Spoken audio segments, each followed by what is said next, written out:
Welcome to Dino 101, an online course where you will learn about one of the most fascinating and successful animal groups to ever inhabit this planet, dinosaurs. Together, we're going to explore the many facets of the lives and behaviors of these incredible animals.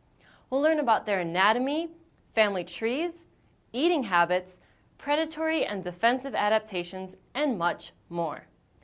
In addition, we'll put dinosaurs in context with the geological history of the planet. We'll find out where they came from and what ultimately led to their demise. You'll also have the opportunity to explore a set of your very own virtual fossils through our unique 3D fossil viewer. In addition, you'll interact with dinosaur bones and phylogenetic trees using an interactive module built just for your use in this course. I can't think of a better way to learn about dinosaurs, and I hope you'll agree. We're in for a real adventure, so let's get ready to go. Let's start with the people who study dinosaurs. I'm lucky to be one of them. We are scientists called paleontologists.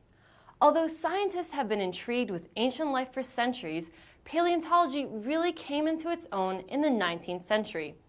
The first paleontologists learned about dinosaurs by studying the fossilized bones they left behind. The word fossil literally means dug up, but more broadly, the word refers to any evidence of ancient life. Today, we explore the lives and behaviors of dinosaurs using many other techniques, including comparative biology and genetic analysis. Paleontology is a dynamic and vibrant science that utilizes all sorts of tools, from hammers and chisels to CT scanners and synchrotrons. But our best resources are the fantastic scientists who have worked their entire lives to expand our knowledge of the greatest creatures to ever walk the earth. I'd like to introduce you to one of these paleontologists. Here's Dr. Phil Currie from the University of Alberta. He's at the Royal Tyrrell Museum of Paleontology in Drumheller, Alberta. Let's listen in and hear what he has to say. It's an incredible experience to walk around museums like the Royal Tyrrell Museum of Paleontology and wonder at the incredible skeletons of these dinosaurs. In this module, we will learn the basics of what a dinosaur is. And I emphasize is rather than was because we still have thousands of species of dinosaurs living with us today. We just call them birds. But let's talk about dinosaurs in the classical sense. They lived during a period of time called the Mesozoic era, which started about 250 million years ago and ended about 65 million years ago.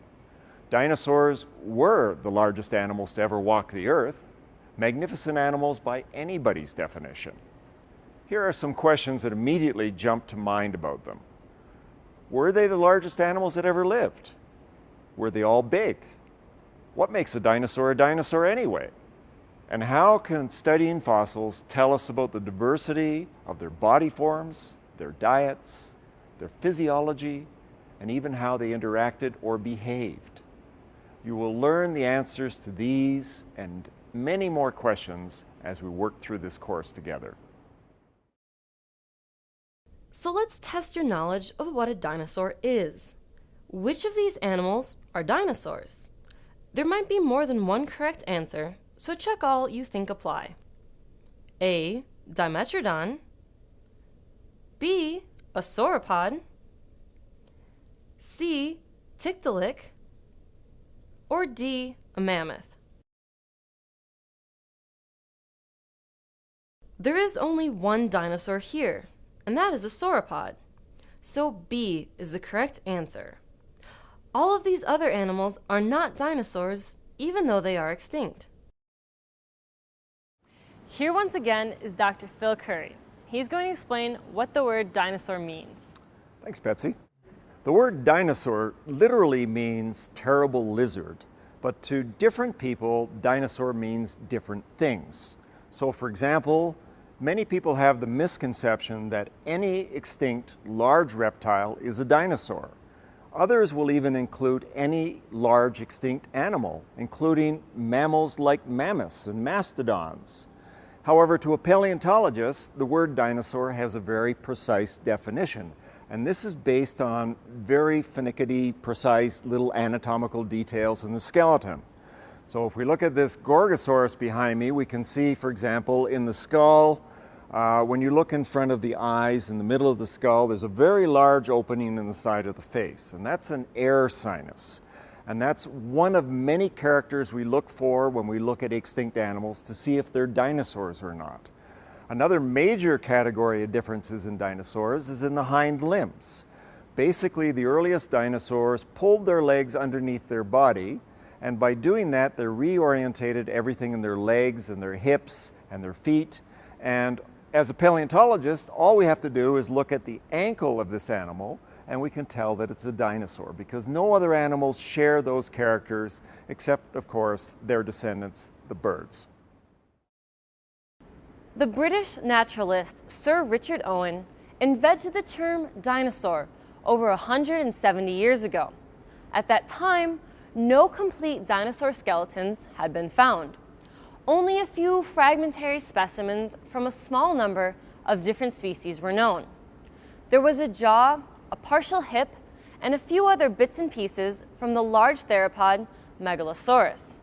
There were teeth, vertebrae, and limb bones from the ornithopod Iguanodon.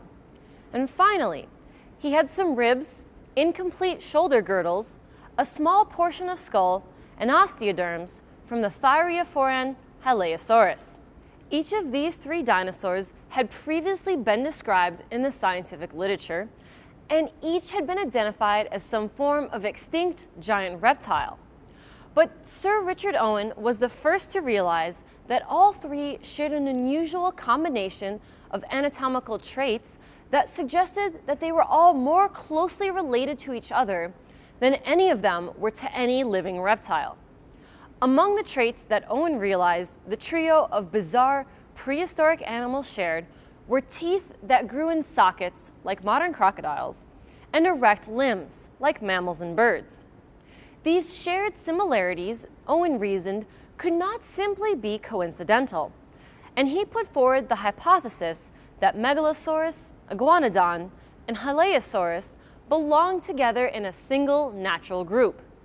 He named that group the Dinosauria. Dino meaning fearfully great, and sauria meaning lizards or reptiles. A great deal has changed since Owen coined the term Dinosauria. Our understanding of what makes an animal a dinosaur has been refined. The list of shared anatomical features that unites the Dinosauria has lengthened and improved. As we work our way through this module, we're going to learn about the bones of the skeleton, what some of the important characteristics of dinosaur skeletons are, and how we can use skeletons to tell different types of dinosaurs apart. Almost everything we know about dinosaurs comes back to the fossilized bones. Bones are made of minerals, and because they do not rot away as quickly as muscle fiber, hair, or feathers, bones are more likely to fossilize than other body structures. In order to understand dinosaurs, you need to understand how skeletons are put together, and that's coming shortly. We look at the skeletons of dinosaurs in order to understand how many species there were, the adaptations in each species, and how ecosystems have changed through time. In this lesson, we'll talk a lot about different kinds of dinosaurs and their various adaptations. Adaptations are features or traits that serve particular functions and are the result of evolution. For example, let's look at the skeleton of a bird of prey. Here's the skeleton of an eagle. Which of these three features do you think are adaptations? Wings, large eyes, or sharp talons? Check the box of every answer you think is correct. In fact, all of these are adaptations and are the result of evolution. Wings enable an excellent form of movement, flight. Large eyes enable keen eyesight for spotting prey. And sharp talons allow for the catching of elusive prey.